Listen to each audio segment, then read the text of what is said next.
Mulai sekarang. Gue minggu depan aja deh, minggu ini So. tapi kita belum ngumpul. Saya sih oke-oke aja lah. Mau dimulai sekarang katanya Pak arisannya. Ya, kita ngaji dulu aja nggih. Ada ya, itu ratus nih lumayan. Alhamdulillah, ini gue tambahin aja.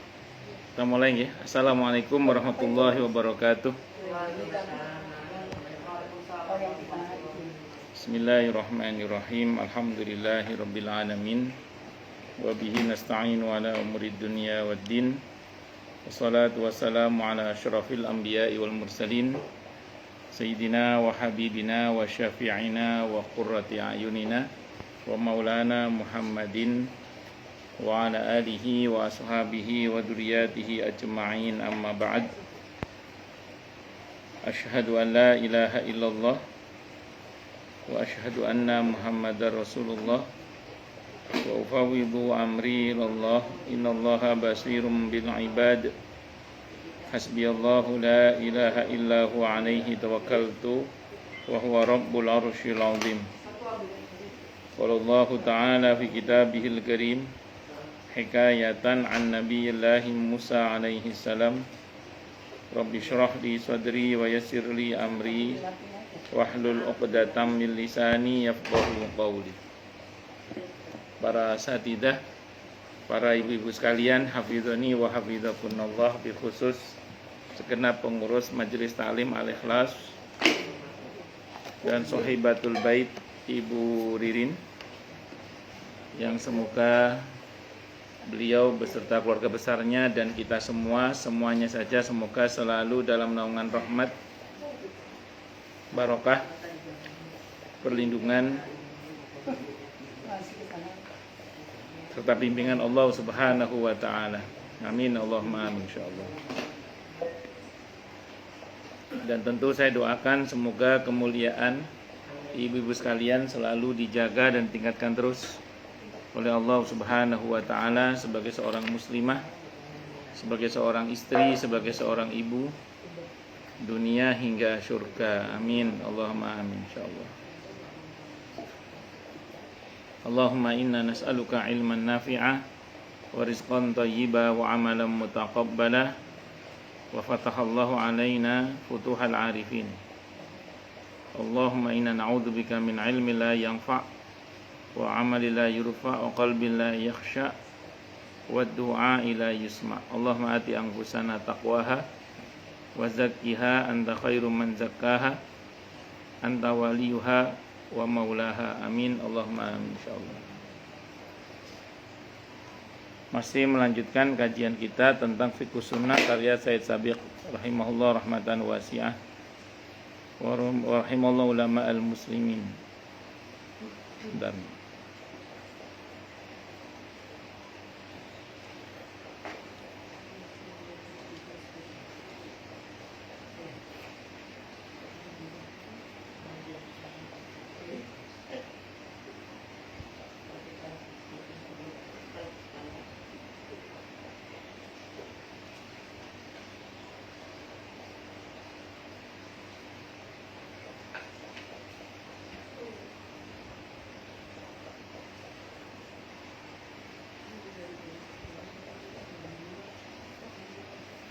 Bismillahirrahmanirrahim.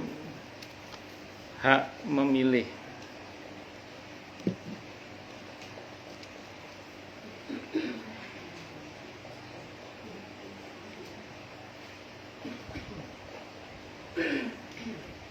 Bentar.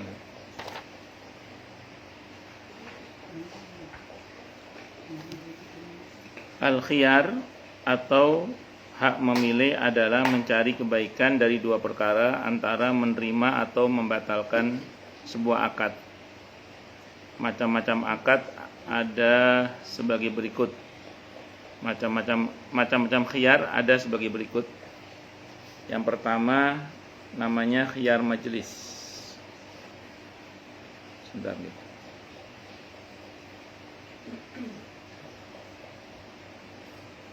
Yang pertama khiyar majelis. Khiyar majelis ini apabila ijab qabul telah terlaksana antara penjual dan pembeli, maka kedua belah pihak dibolehkan meneruskan atau membatalkan akad tersebut selama masih tempat akad dan selama mereka sepakat tidak ada khiyar lain setelahnya. Nah, terkadang salah satu pihak melakukan akad dan tergesa-gesa dalam ijab qabul. Setelah itu ada sebab yang menuntut pembatalan akad tersebut. Oleh karena itu syariat Islam memberikan solusi agar ia memperoleh hak yang mungkin hilang karena tergesa-gesa. Bukhari dan Muslim meriwayatkan dari Hakim bin Hazm bahwa Rasulullah Muhammad SAW bersabda, al-bay'ani bil khiyari ma lam yatafarraqa. Dua orang yang sedang transaksi jual beli boleh pilih jadi apa tidak transaksinya sebelum keduanya berpisah. Fa in saddaqa wa bayyana burika lahum fi bai'ihima. Jika keduanya jujur dan berterus terang, maka Allah akan berkahi transaksi keduanya. Wa in katama wa kadzdzaba muhiqat barakatu bai'ihima. Dan jika keduanya berdusta dan menutup-nutupi, maka Allah akan hapus keberkahan dalam transaksi jual belinya. Maksudnya setiap pihak mempunyai hak untuk meneruskan atau membatalkan akad selama keduanya belum berpisah karena secara fisik. Maksud berpisah disesuaikan situasi dan kondisi yang ada. Di tempat yang kecil maka dihitung sejak dia keluar. Sedangkan untuk tempat akad yang luas dihitung sejak ia berpindah dari salah satu segi tempat duduknya sekitar 2 atau 3 langkah. Jika keduanya bangkit dan berdiri bersama-sama, maka pengertian berpisah belum ada. Pendapat yang dianggap terkuat bahwa yang dimaksud berpisah disesuaikan dengan adat kebiasaan setempat. Al-Baihaqi meriwayatkan dari Abdullah bin Umar radhiyallahu anhuma, dia berkata, aku pernah menjual kekayaanku yang ada di Wadi kepada Utsman radhiyallahu an yang hartanya ada di Khaybar. Setelah kami melakukan akad jual beli, aku keluar dengan mundur ke belakang dari rumahnya. Aku takut kalau ia mengembalikan jual beli tersebut. Menurut sunnah, kedua belah pihak dibolehkan melakukan khiyar selama belum berpisah. Pendapat ini yang diakui mayoritas sahabat dan tabi'in dari kalangan ulama. Imam Syafi'i dan Ahmad menyetujui pendapat tersebut dengan mengatakan sesungguhnya khiyar majelis itu berdasarkan atas kebaikan dalam transaksi jual beli, perjanjian damai, hiwala, peralihan maupun ijarah sewa menyewa dan semua jenis akad pertukaran biasa yang berkaitan dengan harta benda. Sedangkan akad yang biasa dilakukan dengan maksud tidak ada perubahan seperti akad pernikahan, perceraian, maka khiyar majelis tidak berlaku. Demikian juga pada akad-akad yang bukan lazim seperti mudharabah, investasi, akad bersikat untuk mendapatkan keuntungan, syirkah, konsorsium dan wakalah keagenan. Kapan khiyar dibatalkan? Khiyar syarat menjadi batal dengan pembatalan oleh keduanya setelah akad. Apabila khiyar salah satunya batal pihak yang lain tetap berlanjut atau terputus dengan kematian salah satu dari keduanya. Khiyar itu pilihan ya. Pilihan. Jadi kalau kita jual beli itu ada namanya khiyar. Pertama namanya khiyar majelis. Selama belum berpisah, maka selama itu pula kita masih boleh jadi apa tidak transaksinya. Nah, tentu ini untuk memberikan kesempatan bagi penjual maupun pembeli apakah jadi membeli atau jadi menjual bagi penjualnya. Nah, selama saya ulang belum terpisah. Tapi kalau sudah deal, sudah terjadi serah terima, qobad berarti. Terus orangnya sudah berpindah ke tempat yang lain atau sudah keluar dari rumah kalau rumahnya sempit seperti ini misalnya, maka dianggap sudah tidak ada lagi khiyar majelis. Kecuali nanti ada khiyar yang lain gitu.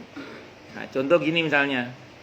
Ibu udah beli nih ke sini, udah deal, udah qobad, udah serah terima. Terus ibu pindah ke lapak sebelahnya. Berarti udah pindah, udah selesai berarti. Khiyar majelis udah enggak bisa. Oh, Bu, enggak jadi deh, enggak bisa. Karena itu jenis akad lazim. Akad lazim itu jenis akad yang enggak bisa dibatalkan. Ya, karena enggak bisa dibatalkan berarti karena sudah diterima, maka enggak bisa dikembalikan. Dalam pengertian enggak jadi membatalkan akad secara sepihak, enggak bisa. Tapi kalau masih dalam satu majelis, ya udah beli deh, boleh, saya beli deh misalnya. Tapi kayaknya jangan deh, misalnya nggak apa-apa. Kalau masih dalam satu majelis, Nah itu makanya diberi kesempatan dalam satu majelis itu selama belum pindah.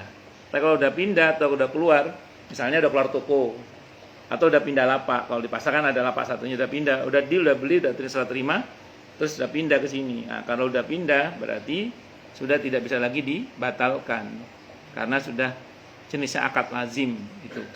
Nah, tidak berlaku khiyar majelis untuk jenis akad-akad yang sewaktu-waktu bisa dibatalkan seperti sewa menyewa. Seperti akad mudharabah investasi. Itu nggak berlaku khiyar, kenapa? Karena sewaktu-waktu memang bisa dibatalkan. Contoh misalnya, saya investasi ke Kufaradila atau saya investasi ke Burisna misalnya. Terus tiba-tiba satu dan lain hal membuat saya menarik saham saya gitu misalnya. Boleh, sewaktu-waktu boleh, tidak ada masalah. Jadi dan itu bisa menjadi batal akad mudharabahnya, tapi dengan segala konsekuensi karena ditarik tengah jalan kan. Misalnya, loh, uang Pak Ustadz udah berupa gerobak ini, uangnya udah berupa kompor misalnya. Ya udah kalau mau diambil ambil aja silakan, tapi udah berupa itu semua misalnya itu misalnya. Ya dengan segala konsekuensinya lah. Atau sewa menyewa, ijaroh, itu termasuk akad yang bisa sewaktu-waktu dibatalkan, tapi tentu saya ulang harus dengan perjanjian ya, karena kalau tidak takutnya nanti merugikan salah satu pihak. Makanya khiyar majelis dalam masalah akad sewa menyewa, mudharabah itu tidak berlaku ketentuan khiyar majelis. Kenapa? Karena memang sewaktu-waktu memang bisa dibatalkan. Nah, sama dengan perceraian, akad nikah itu juga tidak berlaku khiyar majelis karena tidak bisa dibatalkan jenisnya. Jadi begitu selesai akad masih situ. Kayaknya nggak jadi deh ya, kita batal. Nggak bisa, yang ada adalah perceraian berarti. Jadi kalau misalnya mau dibatalkan, bukan batal nikahnya, tapi perceraian namanya. Dicerai sebelum disenggamai boleh. Secara hukum boleh, dan tidak berlaku masa iddah. Langsung statusnya dia bisa nikah dengan laki-laki lain, si wanitanya itu. Dan mahar kembali separuh. Tapi mahar kembali separuh. Misalnya ya, misal diceraikan setelah akad langsung cerai misalnya. Tapi tidak bisa dibatalkan seketika, nggak bisa. Itu seperti itu. Terus kemudian, jadi makanya kalau yang kan ada tuh yang habis nikah atau meninggal pasangannya di situ di saat habis nikah. Ya, berarti otomatis cerai mati namanya. Nah, itu mati tapi maharnya bagaimana? Kembali separuh. Iya, kembali separuh. Ke keluarganya berarti. Iya, keluarganya.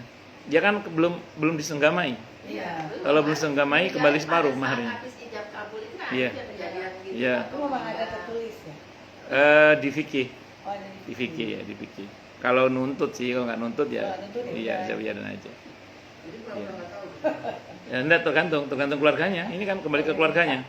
Soalnya itu begitu meninggal, separuh dari mahar itu kan haknya ahli waris berarti kan. Karena yang meninggal kan misalnya biasa suami misalnya. Kan harus kembali iya. Terserah kalau keluarga suami merelakan ya enggak apa-apa. Itu seperti itu. Itu misalnya ya, misalnya. Nah, terus kemudian makanya kalau mau akad jual beli itu kalau bisa dikelirkan saat sebelum berpisah. Apalagi seperti Bu Heru kan yang jual pernak-pernik apa namanya itu, apa Bu? Ya, iya bros. Iya gue ini aja deh. Kayaknya bagus ini Heru. Kalau masih berada di situ enggak apa-apa, tuker. Tapi kalau sudah keluar khiyar majelis sudah selesai. Kecuali kemarin ya Bu Heru mengatakan, "Dah, kalau memang enggak srek nanti tuker aja ke sini misalnya." Nah, berarti Bu Heru mengizinkan untuk orang itu misalnya tuker, misalnya tidak srek misalnya gitu. Atau ada cacat pada produksi misalnya. Nanti apa namanya itu garansi no? Ya itulah sejenis itu namanya. Terus khiyar syarat sekarang. Ada khiyar majelis, ada khiyar syarat. Khiyar syarat ialah salah satu pihak yang melakukan akad membeli sesuatu dengan syarat dibolehkan melakukan khiyar dalam waktu tertentu atau lebih. Jika ia menerima maka jual beli terlaksana, dan apabila tidak maka dibatalkan.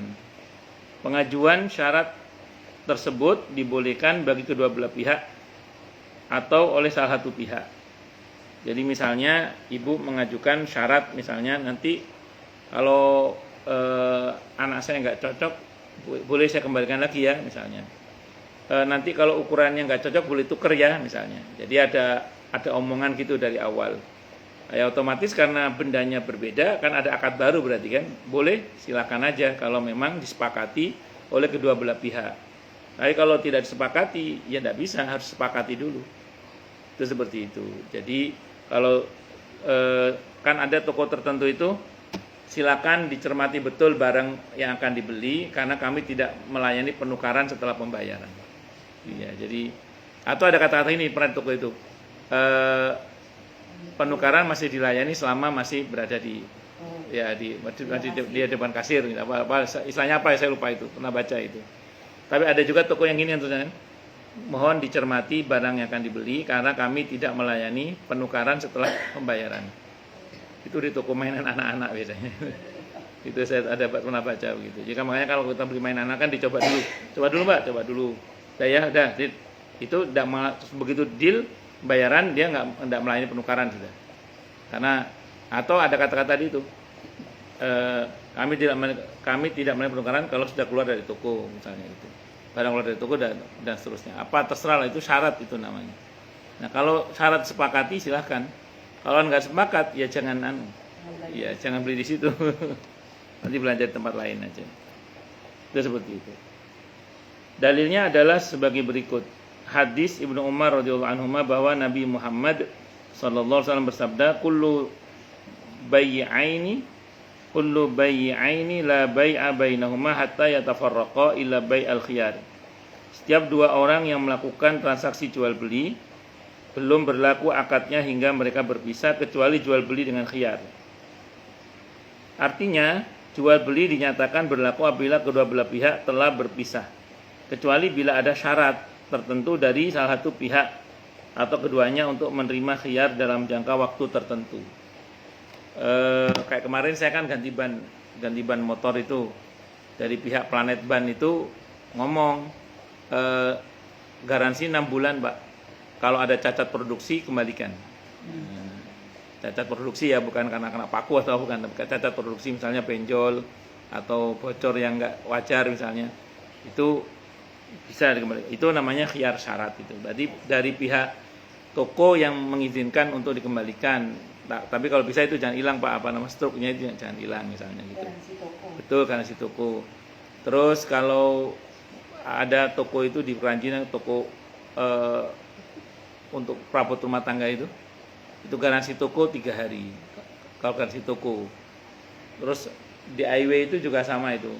Jadi selama stok nggak hilang, kalau barang cacat produksi sampai berapa hari itu bisa dikembalikan asal itu bawa struknya itu. Itu boleh, tidak apa-apa, karena memang pihak toko mensyaratkan hal itu, dan itu bagian dari fasilitas lah, pelayanan bagi para pembeli. Itu seperti itu. Kalau buati misalnya, wah nanti kalau teh bandul saya rasa jeruk asam maksudnya ya, nanti kembalikan aja. misalnya. Tadi dari pihak penjualnya atau dari pembelinya mensyaratkan, ini karena mahal ya, boleh nggak saya minta nanti kalau sekiranya kalau dia ya udah nggak apa, kembalikan aja kalau memang ya sudah, kalau memang begitu ketentuannya silahkan. Atau kalau yang di online itu unboxingnya harus videonya tanpa putus ya, nah itu dilayani. Kalau enggak dilayani misalnya ya, monggo silakan, itu khiyar syarat. Kalau Anda sepakat silakan, kalau nggak sepakat ya jangan, itu seperti itu. Ibu naik apa tadi Ibu kesini? Naik apa tadi? Motor juga? Oh, jauh lah. Adiknya Rosi. Masya Allah.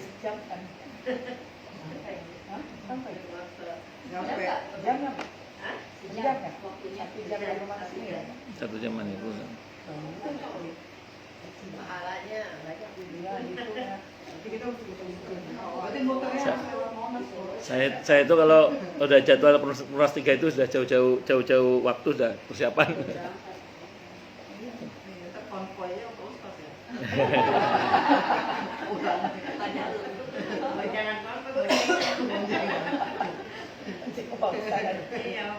Iya, betul.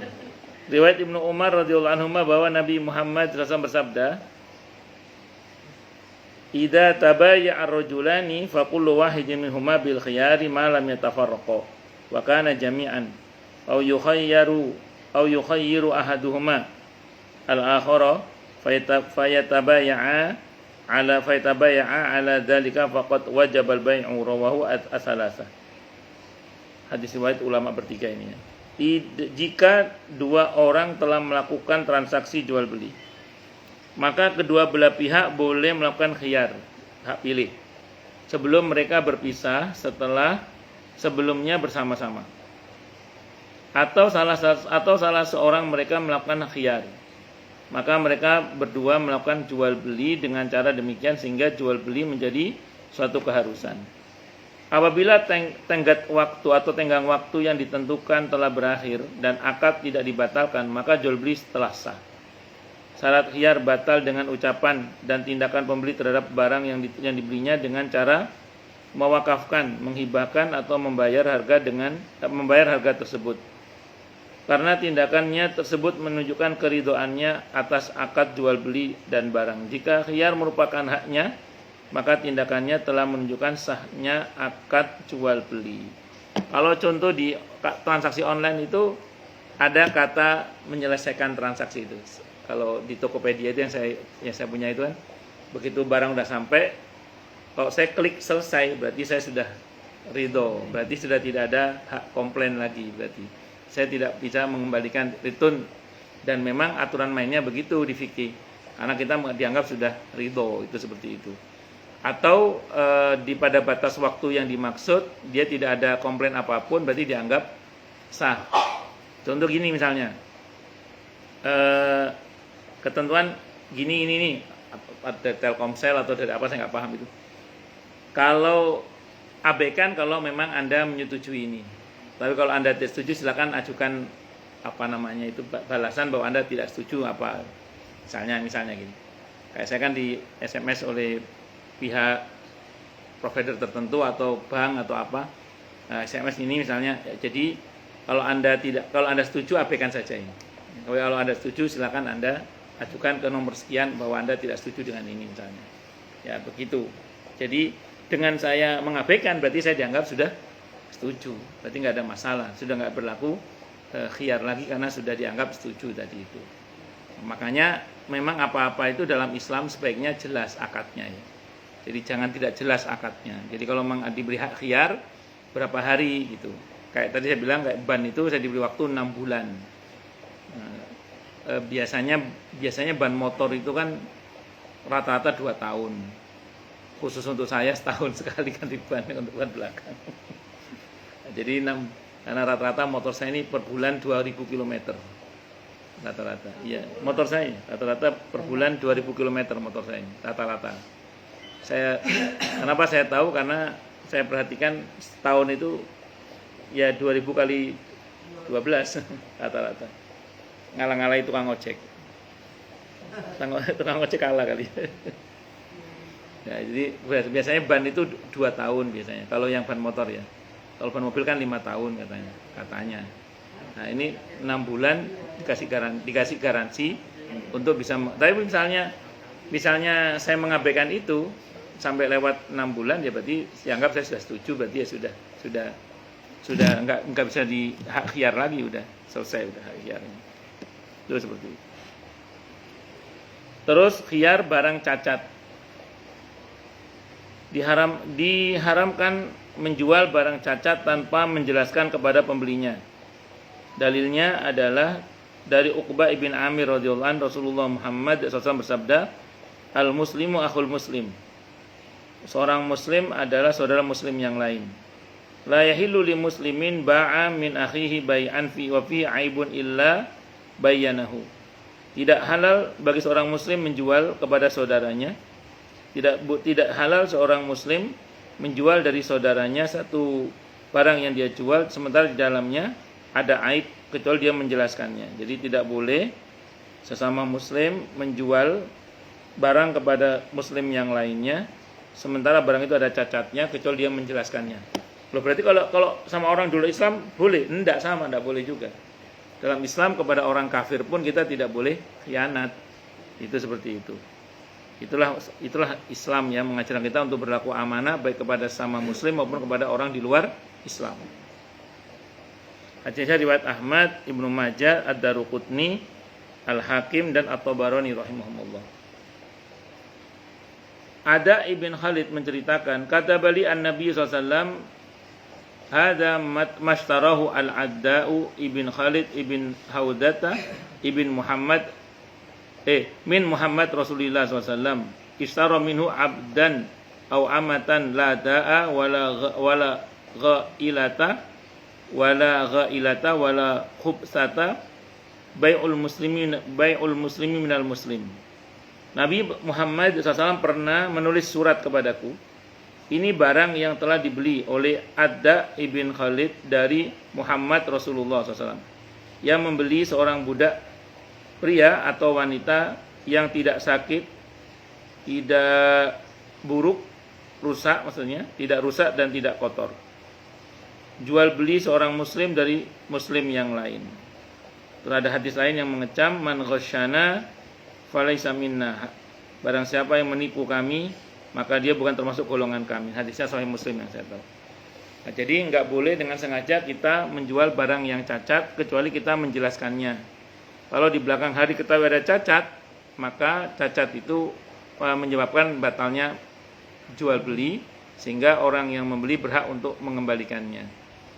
Nah, terus bagaimana ketentuannya kalau begitu?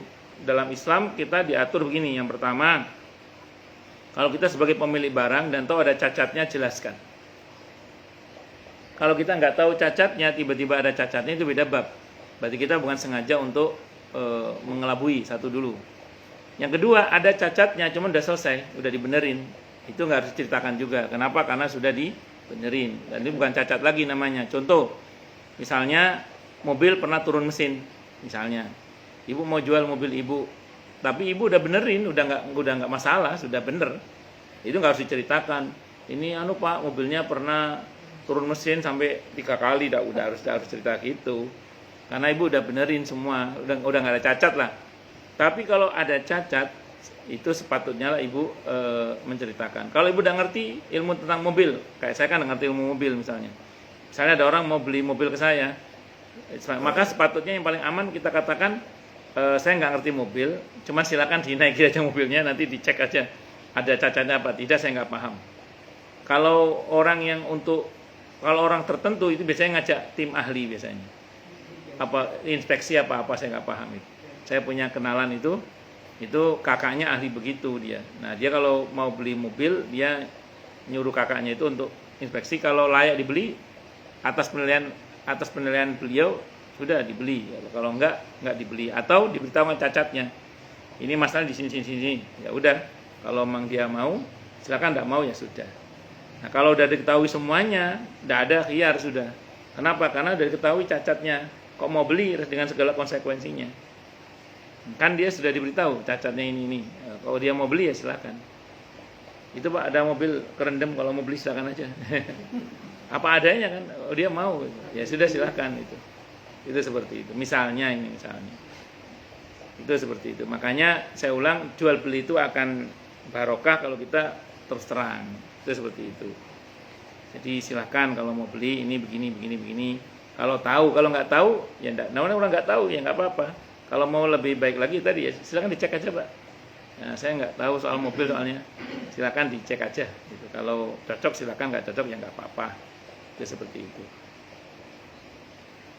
Karena menjual barang yang ada cacatnya, yang disembunyikan itu termasuk dilarang dalam Islam, bahkan haram, tidak boleh.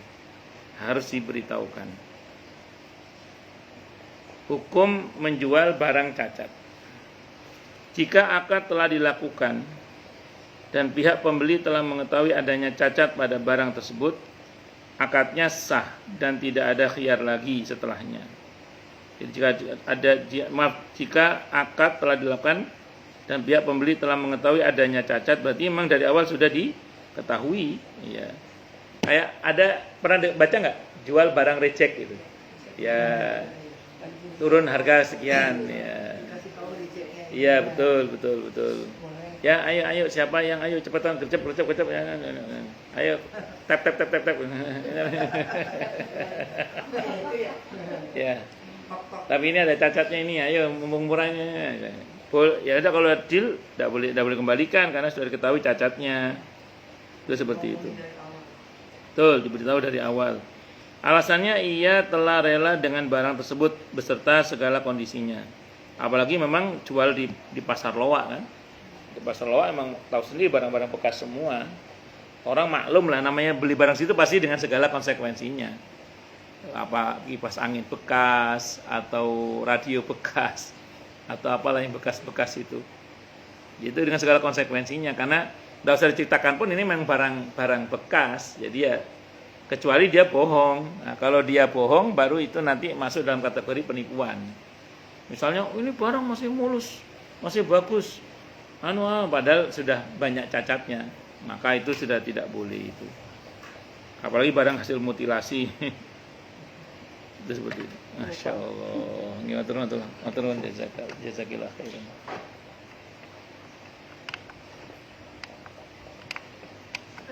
Oh. Jarang ada.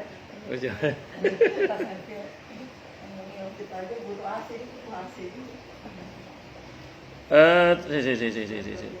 Namun jika pembeli belum mengetahui cacat barang tersebut dan mengetahuinya setelah melakukan akad, maka akad tetap dinyatakan benar, akan tetapi tidak diberlakukan. Akadnya sih benar jual beli, tapi menjadi tidak diberlakukan alias tidak terjadi pembinaan hak.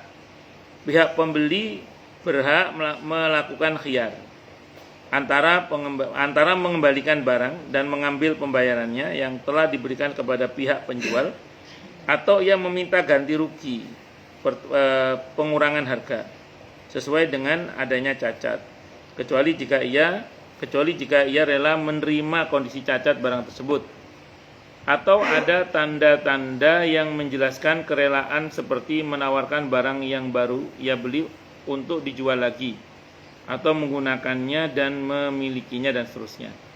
Jadi kalau di belakang hari baru diketahui ada cacatnya, si pihak pembeli berhak untuk melakukan khiyar, pengembalian, dalam pengertian misalnya saya minta ganti rugi atau diganti dengan barang yang baru. Kecuali dia tidak menuntut itu, ya tidak ada masalah. Ibnu Mundzir mengatakan Hasan, Syarihan, Abdullah bin Hasan, Abu Laila dan Tsauri telah serta para ahli fikih lain mengatakan apabila seseorang membeli barang kemudian ia menawar barang tersebut untuk dijual setelah ia mengetahui ada cacat pada barang tersebut, maka khiyarnya dianggap gugur. Hal senada juga dikemukakan Imam Syafi'i. Nah, makanya ada yang mengatakan gugur kalau ada cacatnya. Maaf ya, misalnya ada orang beli makanan, pesennya kira-kira fresh apa basi? Fresh. Nah, begitu sampai di tempat ternyata basi. Itu kalau mau komplain bisa sebenarnya itu. Ini dalam konteks pesanan langsung ya, bukan yang saya pernah cerita belikan asap yang muter-muter akhirnya. Itu aja masih orangnya masih nyuruh komplain tidak apa-apa. Nah, jadi kayak gini Bu misalnya, maaf ya, beberapa pengusaha catering itu kadang masaknya itu bukan dari pagi kadang. Kalau untuk acara siang, kadang dari malam. Sehingga usia makanan itu pas disajikan itu kadang sudah nggak fresh. Kalau nggak fresh dalam pengertian masih nggak basi sih masih mending. Kadang beberapa itu basi. Iya, beberapa itu begitu. Nah itu kalau diketahui begitu, itu dari pihak yang sahibul hajat misalnya ya, yang membeli bisa komplain. Nah, makanya kalau bisa diklarifikasi bahwa ini kalau bisa di masa di masa ini. Saya masih ingat itu ada acara akikah, pas sampai di saya itu masih fresh. Saya tanya, kok bisa Pak ini? Ustaz, ini pihak akikahnya punya komitmen. Jadi kami tidak memasak dari jauh-jauh hari, kami masak mendadak. Jadi kalau pesan tidak bisa mendadak juga gitu. Kan ada pesan mendadak dia bisa karena ternyata dia punya stok. di apa gitu. Jadi memang betul-betul fresh itu. Jadi dikirim dalam keadaan fresh. Pantang dia ngirim dalam keadaan tidak fresh itu. Nah itu kalau maaf ya sampai di tempat ternyata sudah basi karena kelalaian dari pihak yang menjual karena dimasak ternyata dari tadi malam atau maka itu bisa dibatalkan oleh pihak yang membeli kalau yang membeli nggak terima. Tapi kalau yang membeli komplain capek ya terserah. Tapi itu kalau disengaja ngerinya nggak berkah transaksinya itu. Ngerinya nggak berkah kalau itu disengaja itu. Itu seperti itu. Ya macam-macam lah orang usaha catering itu. Kan ada yang sangat menjaga kualitas sajian, ada yang memang tidak. Atau diberitahukan dari awal, Bu, Ibu acara jam berapa besok? Menu kami insya Allah siap jam sekian, namun ini bertahan sampai jam sekian. Ibu jangan lewat soal ini ya, kalau misalnya saya nggak jamin, nggak tanggung misalnya gitu. Itu boleh kalau gitu. Berarti sudah diketahui kan. Kalau kemudian dia lalai menyajikannya lewat dari jam yang dimaksud oleh yang menjual itu, berarti dia sudah tidak bertanggung jawab lagi, sudah tidak bisa dituntut lagi karena sudah diberitahukan. Makanya Ibu apa-apa kalau jual beli itu sebaiknya memang didetilkan kemampuan bertahan makanan ini. Misalnya, ayo ini saya jual makanan ini tahan di suhu ruang sepekan, kalau di kulkas bisa sebulan misalnya, kalau di freezer bisa sampai 3 bulan misalnya. Jelaskan semua itu biar orang nanti tahu ketika dia membeli kepada Ibu jarak tempuh perjalanannya berapa, kan di suhu ruang itu bertahan nggak itu. Kalau nggak bertahan nanti kan takutnya basi sampai di tempat gitu. Itu seperti makanya kan kadang yang jualan daerah mana Kak? Daerah Malang, aman masih aman. Dari mana? Sumatera, aduh ini khawatir. Iya, iya kan kadang saya order makanan itu. Enggak, bukan. Enggak, saya dengar aja saya. Ada, Ibu. Iya, dari Palembang, iya betul. Ada Nabila.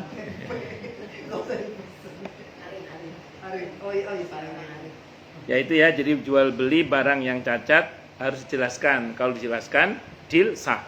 Kalau tidak dijelaskan, maka dari pihak yang membeli berhak melakukan khiyar, pengembalian atau penukaran.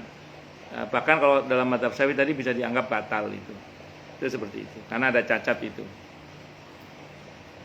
Perselisihan antara penjual dan pembeli.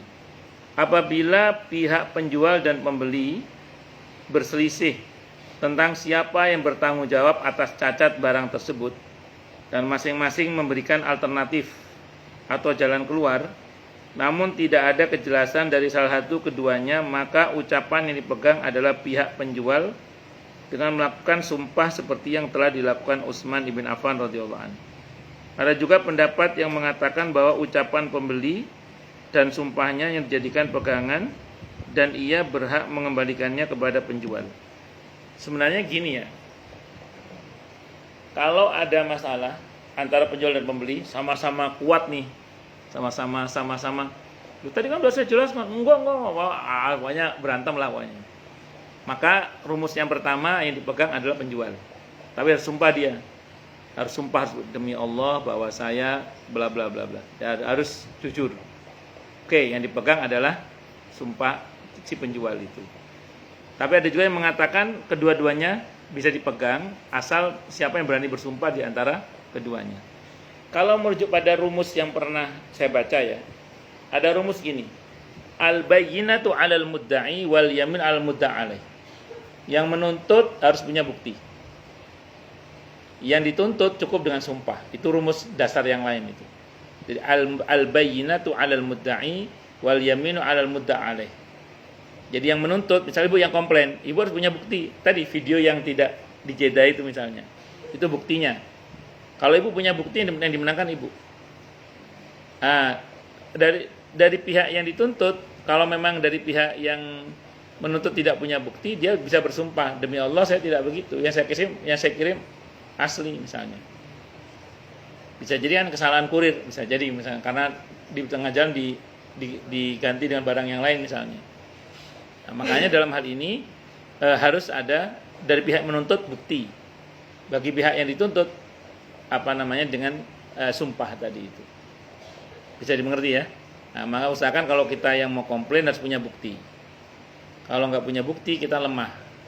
Dari pihak yang dikomplain cukup dengan sumpah. Demi Allah, saya tidak seperti itu, terangkan saja. Apalagi ibu punya bukti, nggak cuma sumpah, ada buktinya bahwa ibu tidak bohong misalnya. Ya udah, misalnya saat pengiriman divideokan betul, sampai penulisan alamat lengkap dikirim lengkap semua, itu divideokan betul misalnya, sehingga tidak ada kebohongan sama sekali. Ada bukti, apalagi ada bukti, ya udah, itu seperti itu. Berikutnya membeli telur rusak. Ada juga di fikih pembahasan telur rusak ya. Ya karena telur. Bagi yang membeli telur ayam namun setelah dipecahkan ternyata rusak atau busuk, maka ia berhak mengembalikan dan meminta kembali pembayarannya kepada penjual. Tapi asalkan langsung dimasak ya. Kalau di rumah ditaruh seminggu di suhu ruang ya bisa rusak. Jika pembeli menghendakinya, akad dinyatakan cacat karena penjual tidak dapat menjelaskan kondisi barang yang dijual. Dan ia tidak wajib mengembalikan barang tersebut kepada penjual lantaran tidak ada faedahnya. Jadi misalnya ibu baru beli di toko, mau ceplok, ya telur busuk. Nah, ibu tidak harus membawa telur kembali untuk dikembalikan. Tapi kalau sebagai barang putih bolehlah itu dibawa. Ya, Bu, gimana sih masa jual telur busuk misalnya? Ya, itu boleh dikomplain. Bahkan bisa jadi masuk dalam kategori batal jual belinya karena dia menjual barang yang cacat. Kecuali dia sudah menjelaskan dari awal. Bu, ini telur sisa dari toko grosir sana. Saya nggak jamin baik apa tidak baiknya. Kalau mau beli silakan, nggak juga nggak apa-apa. Misalnya tapi ya ada orang. Tapi ada sih saya pernah di online tuh jual telur angsa tembuuk gitu. Jual telur angsa tembuuk. Jadi telur angsa yang sudah busuk dia jual. Biasanya buat jimat itu biasanya. Iya, orang-orang tertentu. Biasanya. Tidak boleh kan buat jimat. Buat jimat. Saya nggak tahu saya buat apa. Saya nggak tahu buat apa itu. Ya. Suatu saat saya mau beli telur angsa buat dimakan maksudnya. Yang ada tembuk gitu. Tembuk. Ada secara umum sama. Cuman ya secara umum sama. Rasanya secara umum sama. Cuman kalau telur angsa itu kayak telur burung gitu loh. Dia. Kalau menurut saya kayak telur burung. Bukan angsa. Angsa gede. Oh, yang putih gede ya? Iya. Iya, saya posting di video saya banyak saya makan telur angsa. Pernah dimasak? Yang itu dimasak. Dimasak bisa sepanci. Apa angsanya? Iya, kalau angsanya iya. Kuningnya satu ya? Satu ada. Saya juga agak-agak bening gitu, nggak putih. Iya, dia kayak telur burung. Dibikin apa tuh? Ini. Nah, ini saya telur angsa ini. Nah, telur angsa ini. Oh, di dada satu gitu ya cukup ya? Oh iya, satu aja. Ya ini hampir segelas gedenya itu telur angsa. Iya besar, Mbak. Oh, Besar kalau telur. Jadi mana lebih mahal kali ya? 3 kali. Ya pasti lah satu aja bisa cepat. Kalau ini telur kura-kura kalau. Makanya kan soal kan. Kenapa? Kalau ada yang jahat ya. Iya, enak bu kayak telur penyu. Oh, telur penyu ya. Tapi ini telur kura-kura. Kalau telur penyu enak ya, digituin. Nah ini, iya dia nggak bisa keras, nggak bisa keras ya bu ya, dia nggak bisa. Rasanya ada sih lengek itu. Gurih sih ya. Cuma saya bukan penyu, itu kura-kura. Saya di rumah ada kura-kura nelor, saya rebusin aja telurnya. Emang boleh tuh Pak kura-kura? Boleh kalau telur halal kalau telur. Halal kan. Kura-kura kan dua alat. Ya kalau kura-kuranya enggak, telurnya halal. Ya. Telur buaya juga halal kalau mau telur buaya. Telur buaya. Iya. Buaya darat. Buaya darat. Tapi buaya itu baik kalau di air ya. Oh iya, kalau di darat. Bahaya kalau di darat. Baik, lanjut ya. Hak guna sebagai kompensasi jaminan, wallahu a'lam bishawab. Silakan mau tanya dulu deh, yang mau nanya dulu. Masalah atau masalah yang lain boleh, kalau ada. Kalau ada. Mumpung masalah angsa. Saya nggak tahu buat jimat apa itu. Tembu. Iktikaf itu harus di masjid atau boleh di rumah aja? Kita masjid lah ya. Secara prinsip iktikaf secara bahasa dulu ya. Secara bahasa iktikaf itu berdiam diri untuk beribadah kepada Allah. Ya. Berarti secara bahasa kita ini iktikaf juga kita ini secara bahasa. Cara bahasa.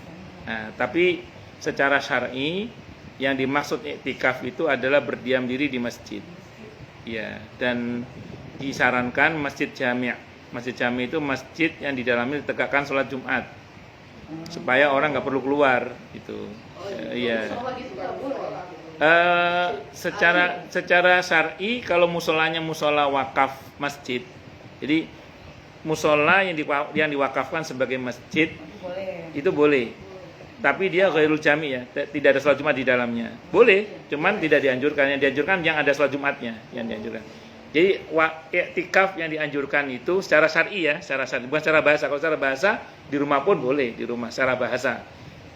Secara syar'i masjid jami', masjid yang ditegakkan sholat Jumat di dalamnya. Walaupun hari-hari 5 waktu di situ nggak Bukan tidak boleh Bu, boleh aja. Tapi yang dianjurkan itu adalah iktikaf di masjid jami', masjid yang ditegakkan sholat Jumat di dalamnya.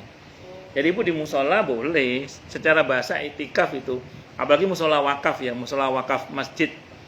Kan musola yang diwakafkan masjid itu namanya masjid ghairul jami' kalau secara fikih. Masjid yang tidak tegakkan sholat Jumat di dalamnya. Maka dia statusnya boleh iktikaf di dalamnya. Namun yang dianjurkan bukan di situ, yang dianjurkan di masjid jami', masjid yang di dalamnya ditegakkan sholat Jumat. Saya Ramadan terakhir ini insya Allah ya, itu ada jadwal juga ngisi iktikaf di musola. Nah, musola itu bukan masjid dalam pengertian karena belum diwakafkan misalnya. Boleh nggak iktikaf situ? Ya secara bahasa boleh-boleh aja. Mau beribadah kepada Allah masa nggak boleh. Cuman yang dianjurkan itu adalah masjid jami', masjid yang ditegakkan sholat Jumat di dalamnya. Wallahu a'lam bishawab. Jadi kalau secara bahasa baru boleh, dan itu termasuk iktikaf secara bahasa. Tapi kalau secara syar'i tidak. Menyelenggarakan sholat Jumat, Pak. Kenapa? Kata Bapak iktikaf itu boleh asal masjidnya menyelenggarakan sholat Jumat. Itu yang dianjurkan. Kenapa? Karena biar orang yang iktikaf nggak perlu keluar masjid. Oh. Itu dianjurkan. Kan kalau istilah- Bukan diharuskan ya, dianjurkan. Keluar ya. Nggak, iktikaf kan sebenarnya nggak Kenapa? boleh, nggak pulang-pulang kan? Iya. Ceritanya. Nah, Nggak pulang-pulang ya. Bentar, ya baik. Iktikaf itu ada yang full. Full itu kalau Nabi dulu ya, sependek yang saya baca, Nabi itu masuk malam 21. Maghrib malam 21 masuk. Jam 9 nanti. Ya, nggak keluar-keluar, nanti keluar-keluarnya itu kalau Ramadannya 29 hari. Itu Nabi biasanya keluarnya saat sholat Id itu, subuh. Ya, sekalian sholat. Iya. Kalau Ramadannya 29 hari. Kalau Ramadannya 30 hari, hari ke-30 pagi udah keluar. Yang saya tahu gitu. Wallahu a'lam bishawab. Kan hari ke-30 kan belum Id kan masih puasa itu udah keluar. Tapi kalau 29 hari keluarnya Id subuh itu. Masuk tanggal 21 malam itu, malam 21 maksudnya. Nah, terus keluarnya pas sholat Id itu. Ya. Sekalian keluar sholat Id itu. Itu yang pernah saya baca, seingat saya begitu. Itu yang full. Nah, kalau yang part time itu ya dasar jauh-jauh kayak saya lah. Saya kan seringnya di malam hari aja. Ya di malam hari kan. Jadi saya malam aja. Datangnya jam 11 malam gitu ya Pak? Ya terserah jam berapa lah. Pulang ya boleh, tidak apa-apa. Saya termasuk yang itu. Karena saya masih ngajar soalnya. Di waktu-waktu itikaf saya masih ngajar. Makanya saya bukan kadang sampai sekarang masih jangkut malam aja. Itu. Nah, yang dimaksud tadi Bu Risna, kenapa di masjid yang ada sholat Jumatnya, supaya kalau yang ngambil full itu dia nggak perlu keluar, karena di situ sudah ada sholat Jumat bagi laki-laki terutama ya.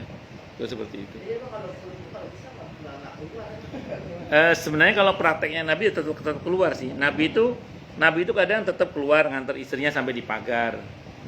Tetap keluar ngantar istrinya sampai rumah, tapi pulangnya balik lagi ke masjid. Kadang Nabi jenguk orang sakit juga kadang Nabi, tapi nanti pulangnya ke masjid lagi. Kadang Nabi mendamaikan orang yang bertikai, nanti balik ke masjid lagi. Iya, sebenarnya bisa. Kayak saya itikaf, saya ngajar dulu nanti pulang lagi. Sebenarnya nggak ada masalah sebenarnya. Iya, itu boleh. Makanya kan Nabi sampai bikin kemah di masjid kan saat itu. Sampai bikin kemah. Kalau misalnya masjidnya kan kayak di rumah saya kan dekat tuh. Kalau pengen mandi pulang ke rumah apa kan karena dekat daripada mandi di kamar di masjid. Boleh, tapi nanti ibu masuk niat nanti masuk niat itikaf lagi. Karena ibu keluar masjid itu batal itikafnya. Ya batal itikafnya kalau tidak untuk kepentingan yang mendesak seperti pup, pis misalnya. Tapi kalau ibu mandi kan tidak mendesak kan? Maka kalau ibu keluar berarti batal itikaf, nggak apa-apa, batal. Nanti masuk niat lagi itikaf lagi. Itu gitu aja sih sebenarnya. Keluar batal kan, masuk niat lagi. Ya, maka itu berarti memang kebanyakan memang tidak full. Yang full itu ada. Yang full ada, tapi tidak semua orang dan tidak semua masjid menyediakan itu. Ada sih, saya baca ada full 3 hari terakhir gitu Pak. Jadi benar-benar suami istri anak bawa mobil kayak konvoy gitu loh. Iya. Ya ada. Kalau di masjid saya yang full ada, di masjid saya di Asyhada ada. Di Babu Taubah, di Baitul Jihad, di Kemang Pratama hampir semua masjid itu ada yang full ada. Boleh, tidak apa-apa. Cuma kalau ibu-ibu biasanya full itu kalau ada suaminya. Ya kalau nggak ada suaminya kadang ya sesuai ya. Suaminya, istrinya, anaknya. Nggih.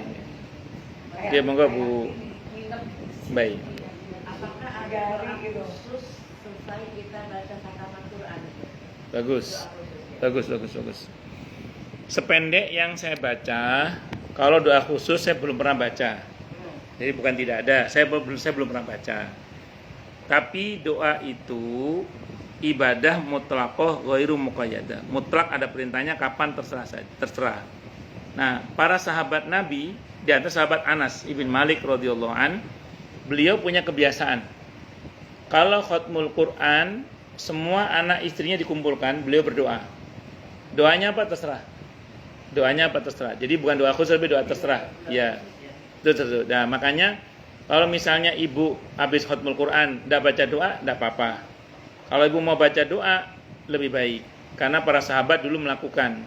Doanya apa? Tidak tertentu. Berarti monggo bebas. Kalau ibu mau baca yang sudah ada, kan ada dari Quran Departemen Agama, ada doanya. Ibu mau baca doa itu?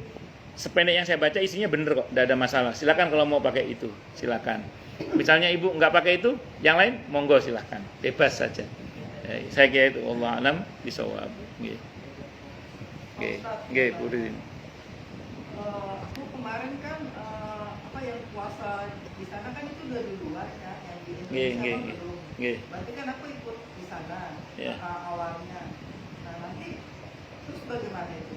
Kan berarti kan puasanya lebih kalau seandainya lebarannya dulu. Iya, makanya. Iya. Pakai rumus yang ada di surah Al-Baqarah ayat 285 itu. 285. Syahrul Ramadan alladzi unzila fil Qur'an hudal linnasi wa bayyinatin minal huda wal furqan. Faman syahida minkum syahra falyasum. Maka siapa yang menyaksikan hilal atau bulan di satu tempat, hilal Ramadan, maka adalah dia berpuasa. Kalau simpelnya ini Bu, di negeri mana di situ masih Ramadan, ibu masih wajib puasa Ramadan. Jadi kalau besok di sini hari ke-31 bagi ibu, ibu ternyata di sini masih Ramadan, maka ibu masih wajib puasa Ramadan. Berarti 31 dong. Ya gimana? Ibu tinggal di negeri yang memang masih Ramadan di sini masalahnya. Kecuali ibu ke Saudi lagi. Iya. Apa? Kan Qurannya gitu. Iya, itu Qurannya gitu. Iya, sebenarnya ibu bukan hal yang baru. Dulu ada kawan juga ngalami yang sama. Dia bingung, ini kalau saya turutin saya 31 puasanya katanya. Ya, saya pakai ayat tadi itu. Faman syahidah. Misalnya ibu ngambil risiko dengan tidak puasa karena ibu merasa 31 hari enggak ada Ramadan 31 hari kan enggak ada. Sudah Maka kalau ibu ngambil risiko itu, ibu akan bertentangan dengan ayat tadi. Karena di sini belum Syawal. Di sini belum Syawal, di sini masih Ramadan. Kata ayatnya, siapa yang menyaksikan hilal di satu tempat, hilal Ramadan, maka adalah dia berpuasa. Artinya, kalau ibu tinggal di satu negeri di mana negeri itu masih Ramadan, berarti ibu masih wajib puasa Ramadan. Ya udah. Ya. Ya ibu termasuk kasus langka emang. Perlu diawetkan gitu. Tapi ada satu hari aku puasa cuma 9 jam. Oh iya. Oh, pas dalam perjalanan. Iya. Masya Allah. Dalam perjalanan. Oke. Ya itulah gantinya itu yang 9 hari ibu kena sehari. Puasa saya 9 jam. Wah, lebaran 20, 21. Berarti Kalau tanggalan masih bisa. Kalau potensinya sih beda. Ya, potensinya beda lagi. Beda sama korbannya. Ya. Oh, Monggo. Ini Pak, teman-teman saya ada sih, dia pakai paham ini sebagian. Nggih. Mama ngajak tadi Al-Quran, dia bilang gini, kalau untuk kita para wanita yang kasarnya uzur ya, ini udah dianggap udah uzur tua, itu tidak diwajibkan lagi pakai ini Jilbab. Jadi mereka tuh nggak pakai gitu loh Pak. Kecuali kalau kita masih ada keinginan untuk nikah lagi atau mungkin masih menarik di mata lawan jenis gitu ya. Nah itu wajib pakai jilbab gitu ya. Jadi dia merasa dia udah tua, dia tidak punya keinginan menikah, jadi mereka tidak pakai jilbab Pak. Itu ada tuh ayatnya. Bagus. Nah, itu buahnya tuh di mana? Entar. Saya ibu kan nanya ayatnya sih. Entar. Ya, entar saya lihat dulu. Saya nggak bisa jawab. Nggak ini tuh. Kan bawah dipakai jilbab. Jadi pakai kayak bak tutup gitu ya. Iya, masuk nempel gitu. Itu kan kayak Kalau nggak kalau udah pakai topi, jadi lehernya pun masih kemana-mana ya. Udah pakai topi. ada yang nggak pakai sama sekali. Batas tuanya mana nih gitu kan? Kalau orang tua dia masih cakep gimana? Iya. Cuma hitungannya dia tuh kalau dia tidak punya keinginan lagi dengan laki-laki. Kalau itu kan masalah hati.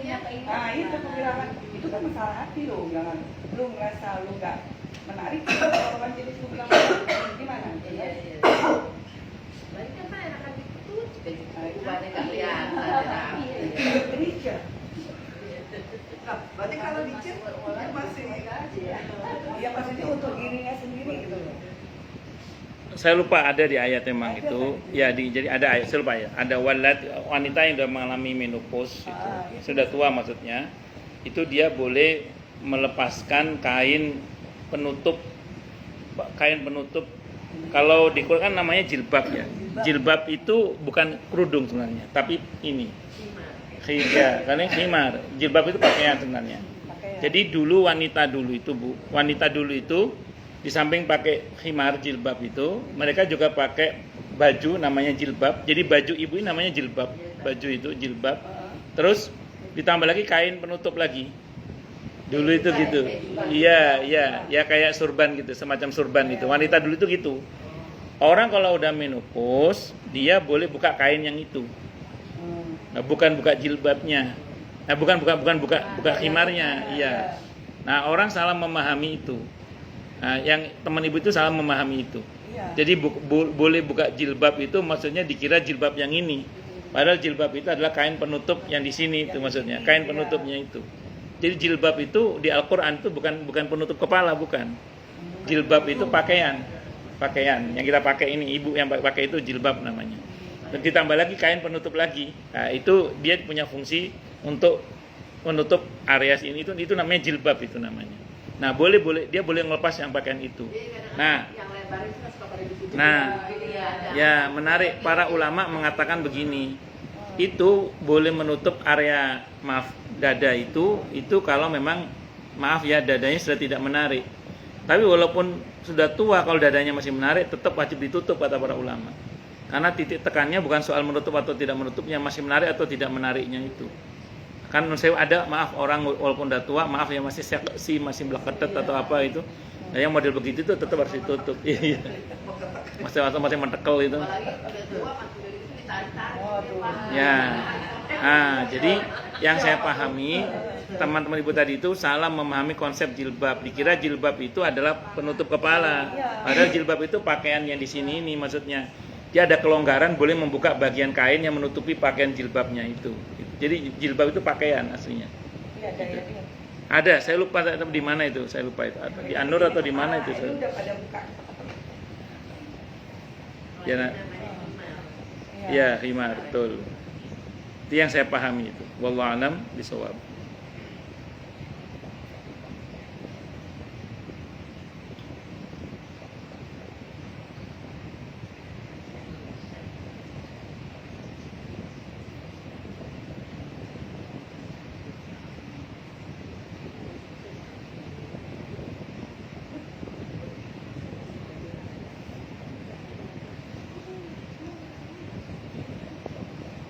An-Nur ayat 60 coba, Bu. An-Nur ayat 60 coba baca. An-Nur ayat 60.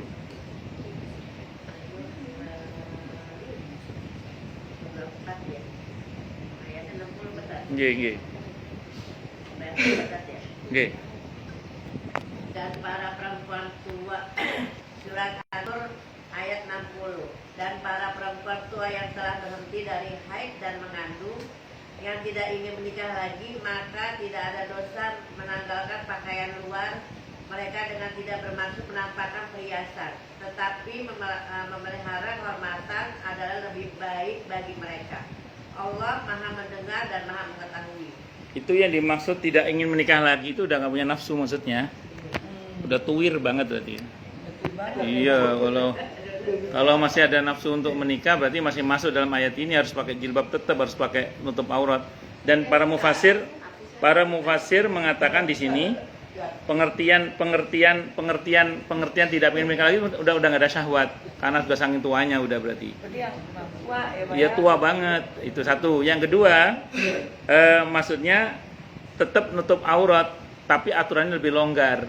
Itu tetap nutup aurat tapi aturannya lebih longgar. Itu enggak seketat kalau dia masih muda lah, masih kinyis-kinyis. Kan kadang orang tua kan kadang apa yang masih kelihatan dikit-dikit apa ya masih dimaklumi lah. Ayat 60. Ayat 60. Itu tafsirnya tidak mau menikah itu maksudnya sudah gak punya syahwat untuk menikah, sudah tuwir banget, udah mau. Tapi jangan salah loh, orang tua banget nikah itu ada ternyata. Iya. Enggak, sama tuanya. Ada. Iya, saya pernah tahu itu. Saya pikir nggak ada. Itu dulu Nani Wijaya sempat tuh yang nikah udah tua-tua. Iya. Cuma buat mereka ngomong katanya buat temen itu ngobrol gitu biar nggak di rumah kayaknya ada ya nggak sepi ada temen gitu. Oh gitu ya. Soalnya kalau udah tua kalau laki-laki kan tersendiri laki-laki. Enggak kan beda Bu, kan ada pandangan hidup, ada pegangan hidup, ada perjuangan hidup, ada harapan hidup. Apa ya? Nggih, monggo. Ada hukumnya nggak makan hukumnya? All you can eat. Makan sekenyang. Ya. Biasanya nggak boleh kalau kita makan angket kan ini ya kita bayar duluan terus kita kan makan sesuatu gimana Pak? Sebenarnya kalau secara hukum, saya ngomong hukum dulu ya. Secara hukum tidak ada masalah sebenarnya. Secara hukum ya. Secara hukum. Kenapa? Karena jelas yang akan dibeli jelas. Terus kemudian dari pihak yang menjualnya juga mempersilakan untuk menikmati sepuasnya. Yang penting jangan sampai apa bla bla ya, itulah ada aturannya. Secara hukum. Yang kemarin para ustadz agak heboh itu jangan dikira nggak ada hisapnya loh, ada hisapnya itu. Artinya ya itu kan pertimbangannya lebih kepada adab. Jadi jangan mentang-mentang all you can eat terus kita serakah. Seenaknya ngambil terus kemudian sampai sisa-sisa. Nah, itu ada hisapnya itu. Itu yang para ustadz wanti-wanti itu di situ sebenarnya. Kalau secara hukum kalau kita memang proporsional milih betul-betul menu yang kita mau makan itu silahkan, tidak ada masalah. Jadi all you can eat itu sependek yang saya pahami secara hukum jual beli seperti itu asal jelas semua ya. Itu tidak ada masalah. Yang kemarin para ustadz itu sempat rame itu kalau kemudian dia lapar mata dia ambil semua ternyata nggak dimakan semua akhirnya malah terbuang apa macam-macam, itu yang nggak boleh, itu kena hisap itu misalnya kena hisap itu. Bukannya kalau ada sisa kena denda? Beberapa begitu ya, tapi ada beberapa yang tidak kena denda juga. Ada. Harus habis. Iya. Yang nggak kena denda itu contohnya gini, dia gosongkan aja sampai kosong. Ya betul. Iya digosongin. Bisa Digosongin aja ya, digosong. Bisa. Iya, digosongin. Ya makanya sebenarnya kena hisap itu. Makanya kena hisap itu. kena Itu hisab. juga Pak, yang kondangan juga gitu, kadang orang ngambil juga Gak dimakan ya. nggak dimakan. Ya. Sama itu kena hisab itu. Jadi kemarin titik tekannya di pada kena hisabnya itu, Bu. Titik tekannya. Allah. Dulu pas kita ke Sabu Haji itu kenangan pertama saya makan di masakan Jepang. Masih ingat nggak kita dulu? Iya, Bogor itu ya. Itu pertama kali itu saya ke warung Jepang itu mikir gimana cara makannya ini nanti. Oh, alah, jadi Bapak lagi di jalan mikir gimana. Nah itu statusnya di Facebook masih ada itu kan tulisannya. Mudah-mudahan bisa makan. Sehingga saya pertama kali. Kode di kode silaturahmi.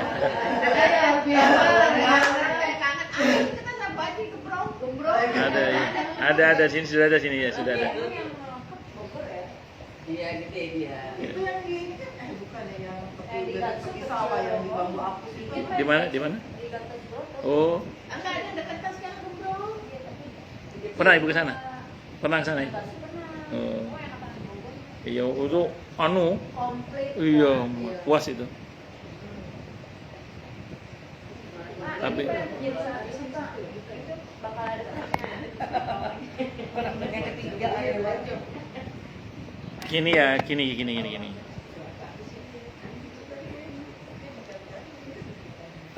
Tadi pagi ada yang nanya ke saya, Ustadz boleh nggak kalau kita mendoakan Iran menang apa bla bla bla. Saya bilang sama beliau gini, udah lebih fokus mendoakan kaum muslimin menang aja lah. Iya. Maksud Saya berdoanya ya melindungi orang Islam lah, umat Iya, Muslim. berdoa saja kaum muslimin dimenangkan oleh Allah, kemudian Palestina dimerdekakan oleh Allah, Aqsa dimerdekakan oleh Allah dari cengkraman orang-orang yang zalim itu. Udah nggak usah fokus mendoakan Iran atau mana, fokus mendoakan kaum muslimin saja. Baik, ya satu. Yang kedua, kan kalau kita mau berpikir ya, saya nggak mau nuduh ini itu ya. Saya cuman ini kalau kita mau berpikir aja. Kan sekarang senjatanya Iran itu pada keluar semua itu yang canggih-canggih itu. Pertanyaan gini, kemarin ketika warga Palestina digenosida, kemana senjata itu? Iya, kok nggak dari dulu. Paham maksudnya ya? Iya, kalau emang dia mau Dan ini kan baru keluar setelah negara dia diusik oleh Amerika CS kan. Nah, makanya saya ulang sekali lagi, kita nggak usah terlalu ini itu, fokus mendoakan kemenangan buat kaum muslimin aja. Kalau Ibu nanya apakah ada kemungkinan perang dunia ketiga dan seterusnya, saya nggak bisa memprediksi. Katanya Putin ada mulai ngancam juga itu, Putin dan macam-macam itu dengan ancaman nuklirnya dan macam-macam yang di Venezuela atau di mana itu. Iya. Ya ini kalau, tapi mudah-mudahan sih tidak, mudah-mudahan. Tapi kalau itu terjadi, ya siap-siaplah sebagaimana yang bisa berdakan, berkuda lagi, memanah lagi, maksudnya konvensional lagi ya. Ya survival, belajar untuk survival dengan apa yang ada aja. Ya, kalau itu. Pak, awalnya kan dia Persia, Pak. Kenapa, Bu? Persia kan Salman Al-Farisi juga dari Iya. Persia kan sahabat Nabi. Iya. Terus kan Ibnu Sina juga dari Persia, yang bapak kedokteran. Terus Imam Ghazali, Pak Ahmad Ghazali yang ahli tasawuf, ahli hadis, ahli kitab dari Persia. Nah, kok bisa jadi Syiah itu ya, Pak? Yaitu gini lah Bu, dulu Islam itu ketika menyebar keluar Arab, itu ada yang terislamkan, terarabkan. Mesir itu kan Afrika sebenarnya. Itu terislamkan, terarabkan. Persia itu juga terislamkan tapi tidak terarabkan. Nah, di Iran sekarang itu tidak semuanya Syiah.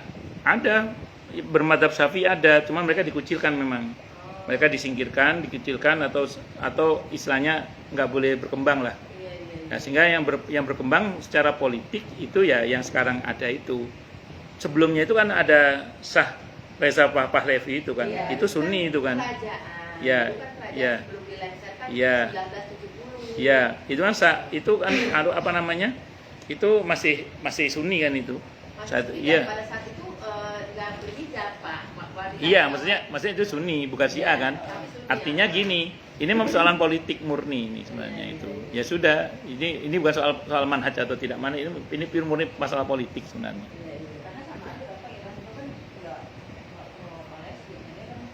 Kan saya bilang apa?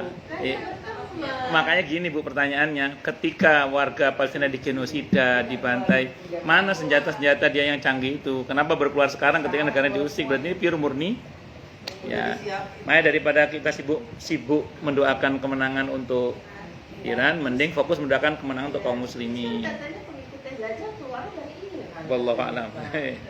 Ya, iya memang iya. Dajjal Ya. keluar lawan. Ya, pokoknya Yahudi kan dia ya. juga ada Yahudinya. Tapi terlepas dari apapun itu, dulu ya ketika sebelum kaum muslimin menang kan ada perang besar antara Persia dan Romawi kan. Iya. Ya kalau dari cerita itu sekarang lagi berarti kan Amerika kan simbol Romawi kan, Iya. kan Nasrani gitu. Dan sementara kalau Persia Iran kan simbol Persia. Ya berdoa saja mudah-mudahan setelah ini kemenangan kaum muslimin itu aja. Kan dulu waktu lawan Iya. Persia Romawi kan kalah Romawi. Awalnya terus menang. Tapi menang lagi Romawi karena dia merubah taktik, pakai acara Iya. mengadu domba itu loh Pak. Iya. Sampai sekarang diterapkan sama Inggris itu. Bikin adu domba. Enggak, sampai sekarang kan ini diadu domba juga si Ahmad Sunni. Jadi kan sampai si itunya Ayatullah Khomeininya berpesan, jangan lihat si Sunninya, yang penting bersatu umat Islam gitu. Jadi Ya. berpesan juga. Terlepas dari itu, mending berdoa untuk menang kaum muslimin aja. Fokus gitu aja. Terlepas dari ini itu ya. Ya, kalau saya secara pribadi itu aja sih mikirnya. Kemarin senjata mereka ketika rakyat Palestina di genosida kemana itu aja. Itu pertanyaan. Baru bilang ini konspirasi juga Pak buat apa yang kasus tutupin kasus daerah SMP. Oh, sekarang ini? Jadi sengaja Trump kan soalnya dibilang pedofil kan di filenya Epstein itu Trump dibilang begini termasuk Bill Clinton, termasuk yang enggak, kalau Sri Mulyani itu kayak apa ya, ada kerjasama, bukannya maksudnya ini gitu. Prabowo juga. Sama si itu Haritanu gitu juga masuk. Nama saya tidak ada kan? Kita dulu pun rawatin dulu lah. Oh iya. Nah itu apa namanya Pak? Politik kotor. Jadi kayak termasuk Pangeran Henry itu dipecat tuh sama kerajaan Inggris. Nggak boleh gelar bangsawan lagi karena tengah masuk kasus ini. Jadi banyak orang-orang besar. Nah untuk nutupin kasus itu gitu loh Pak. Gitu. Ya, wallahu a'lam bishawab. Saya tidak tahu. Cuma katanya kalau memang ada masa nanti orang pas lagi terjadi perang tuh haji batal ya Pak? Dari dulu sudah pernah terjadi, Bu. Berapa tahun itu ketika Mekah dikuasai oleh pemberontak dari kalangan Sufi Syiah yang menguasai kota Mekah, selama sekian tahun itu tidak boleh ada orang berhaji. Pernah terjadi.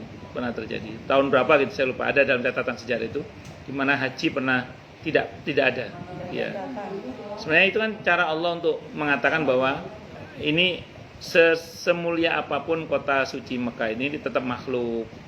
Jadi jangan sampai dituhankan, supaya orang tetap menuhankan hanya Allah saja. Bahwa sebetapapun kota suci ini dahsyat dan hebat, tapi tetap harus ada kelemahannya supaya tidak dituhankan itu. Makanya kita memuliakan kota Mekah, memuliakan kota Madinah itu semata-mata karena Allah yang menyuruh, gitu aja. Kalau bahasanya Sayyidina Umar kan ke batu Hajar Aswad itu, kalau bukan karena Nabi nyium kamu, saya nggak akan nyium kamu kan gitu. Karena Nabi nyium kamu, aku nyium kamu. Jadi kita memuliakan betul-betul karena Allah, bukan semata-mata karena mengkultuskan begitu saja, tapi karena memang ada perintah di situ. Ya, supaya kita tahu bahwa ini makhluk tetap ada keterbatasannya. Yang maha sekali-kali itu hanya Allah saja. Jadi jangan salah, Hajar Aswad pernah hilang selama 20 tahun kalau nggak salah. Hajar Aswad, iya dicuri. Ya oleh kelompok sekte yang sesat tadi itu. Dan mereka menguasai Mekah itu selama sekian tahun, sehingga sekian tahun tidak ada haji itu. Itu pernah terjadi di tahun keberapa gitu saya lupa itu. Itu satu sekte sufinya Syiah yang menguasai kota Mekah saat itu. Wallahu a'lam bishawab. Apa namanya, Koromito apa namanya itu kelompoknya, namanya kelompok Koromito kalau nggak salah namanya. Banyak sih sekte. Iya. Nah kita di Indonesia bagaimana nasib kita? Dikasih pemimpin milih siapa aja, zong aja tetap zong. Sabar. Doakan aja. Berdoa aja yang baik-baik. Wallahu a'lam bishawab. Kita nih diiming-imingin ini apa, Satrio Pinangit. Satrio Satrio Piningit itu ada kriterianya di ramalan Jayabaya itu. Ya, dia tinggalnya di kali, di sungai, di persimpangan antar sungai. Lah ya Jokowi kan juga cuma di kali tinggalnya. Masa Kecewa. Jokowi, Pak. Enggak juga, cuman maksudnya gini loh, udah tahu yang begini ya, coba milih yang ini kali aja yang ini belum pernah bener. Dari dulu SBY juga mikirnya gitu, kali aja milih SBY kali bener. itu kali juga kali Cikeas. Kali Cikeas pas. Kali Cikeas. Kagak, tapi kan kita jadinya ini emang kita udah dibikin bego deh, diiming-imingi setiap pinang sendiri jadi akhirnya. Tapi enggak begini Bu, kita ini tidak pernah memilih pemimpin. Iya. Kita ini dipilihkan. Ibu misalnya, maaf, misalnya Ibu milih kontestan A misalnya. Apa Ibu yang milih? Enggak kan? Dia dipilih oleh partai. Iya. Baru Ya, rakyat memilih. kita milih. Berarti sampai di sini kita nggak pernah milih pemimpin. Iya. Kita itu dipilihkan. Bukan Nggak pernah milih. rakyat yang bener-bener Iya. milih, jadi udah ada calonnya kan. Iya, dipilihkan. Jadi harus antara itu. Ya, karena dalam sistem demokrasi itu yang wajib ada itu adalah partai. Dan partai itulah yang memilih pemimpin. Iya. Makanya mbok Ibu pingin si A, kalau partai nggak mau, nggak bisa. Independen nggak bisa ya? Iya, iya. Beda presiden nggak Iya, bisa. betul. Maka Apa partainya? Kan Maka- kalau independen KTP. Kita maju. Iya. Kalau gubernur bisa ya? Iya. tapi ngumpulin berapa KTP itu. Iya, benar. Tapi independen itu Bu kerjasama dengan partai juga. Pasti. Iya, kan ngumpulin kontestan, ngumpulin KTP itu pakai menggerakkan kontestan juga. Itu. Sendiri dia kan. Pak Ustadz tahu ya, kawan Ustadz ketika jadi maju di Bekasi sebagai kontestan calon wakil wali kota independen, dia kerjasama dengan partai-partai tertentu dengan perjanjian bahwa kan dia butuh KTP kan, Iya. dia menggerakkan massa dari partainya itu dengan perjanjian kalau dia kalah nanti dia akan menggerakkan massanya ke Pindah. partai ini, ya konsen partai itu. Ya permainan semua sih sebenarnya. Ya begitulah. Ada lagi? Nggak ada makan siang gratis. Ada yang bikin. Cukup dulu ya. Kita tutup dengan hamdalah. Alhamdulillahirabbil alamin. Semoga kajian kita bisa bermanfaat, mubarakah fi dini wa dunya wal akhirah untuk kita, keluarga kita dan seluruh umat Islam semuanya, dan mudah-mudahan kita semua dijadikan oleh Allah sebagai orang-orang yang sukses dunia akhirat, selamat dunia akhirat, bahagia dunia akhirat, dan dipermudah urusan kita oleh Allah fi dini wa dunya wal akhirah. Semoga Allah limpahkan hidayah selalu untuk kita, semoga Allah tingkatkan selalu hidayah untuk kita, dan semoga Allah berikan hidayah untuk siapapun yang melihat kita. Subhanakallahumma bihamdika asyhadu an la ilaha illa anta astaghfiruka wa atubu ilaik. Sallallahu alaihi Muhammad wa ala alihi wasallam. Saya mohon maaf. Wassalamualaikum warahmatullahi wabarakatuh.